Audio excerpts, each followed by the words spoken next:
Hello மக்களே, எல்லாருக்கும் வணக்கம். நேற்று இன்ஸ்டாகிராம் சும்மா இப்படி 2-3 வீடியோ தான் இப்படி தள்ளி விட்டேன். எப்ஸ்டன் ஃபைல்ஸ்னு வந்துகிட்டே இருக்குது. என்னங்க நடக்குது? அந்த ஃபைல்ஸில் உள்ள வீடியோஸு அதை பற்றி பிக்சரை பார்த்தாலே நைட்டில் தூக்கமே இல்லைங்க எனக்கு. அப்படி தலை வலிக்குது. என்ன குழந்தைங்கள என்ன பண்ணுறானுங்க இவனுங்க? அதுவும் சாதாரண ஆளுங்களில் சைக்கோ மாதிரி பண்ணுறானுங்க. இவங்களாம் மனித பிறவிங்களானே தெரியல. இப்படி கை குழந்தைங்க அதுங்க பூக்கள் மாதிரி அதுங்கள ரொம்ப அழகாக நம்ம பார்த்து நம்ம தாங்க அவங்களுக்கு சொல்லி கொடுத்து வளர்க்கணும். நாமளே அவங்கள பறிச்சிட்டுனா என்னங்க இருக்குது இந்த காலத்தில்? என்னங்க நடக்குது? குழந்தைங்க குழந்தைங்கள நம்ம எப்படிங்க நம்ம பார்த்து நம்ம ஒன்று ஒன்றா நம்ம பார்த்து ரசிப்போங்க அவங்க பண்ணுறத பார்க்க. அந்த குழந்தைங்கள போய் எப்படிங்க, அதுவும் எனக்கு சொல்லவே முடியல. அந்த ஒவ்வொரு வீடியோவும் ஒரு குழந்தை பாவம் ரொம்ப சந்தோஷமாக ஏதோ ஒரு வாஷிங் மிஷின் மாதிரி இருக்குது, அதில் உட்காருது.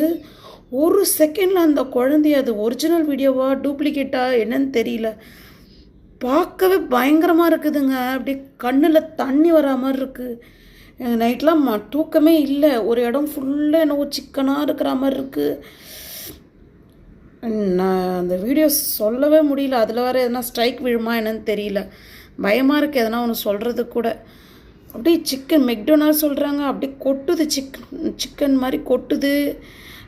ஆர்டர் பண்ணுங்கன்னு சொல்லிட்டு அந்த குழந்தைங்க தள்ளிட்டு போகிறாங்க. ஒரு வீடியோவும் பார்த்தா உயிரை கொலை வைக்குதுங்க. என்னங்க நடக்குது நம்ம நாட்டில்? குழந்தைங்களுக்கு ஒரு பாதுகாப்பு இல்லை, பெண்களுக்கு பாதுகாப்பு இல்லை. நம்ம சுதந்திரம் கிடச்சிச்சு சொல்லிட்டு தான் இருக்கோம்.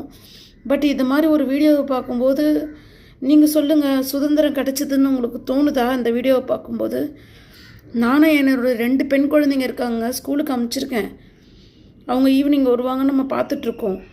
இது போல் ஒரு வீடியோவை பார்க்கும்போது நம்மளுக்கு எப்படிங்க இருக்குது?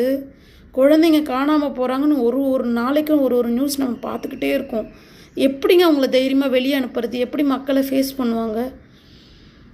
எனக்கு ஒன்றுமே புரியலைங்க. எனக்கு ரொம்ப கஷ்டமாக இருக்குது அந்த வீடியோ பார்த்துட்டு. நானும் மறக்கணும்னு நினச்சி பார்க்குறேன், மறக்கக்கூட முடியல. என்ன மாதிரி எத்தனை பேர் இது மாதிரி ரொம்ப இதுவாக இருக்கீங்கன்னு கமெண்ட் பண்ணுங்கள்.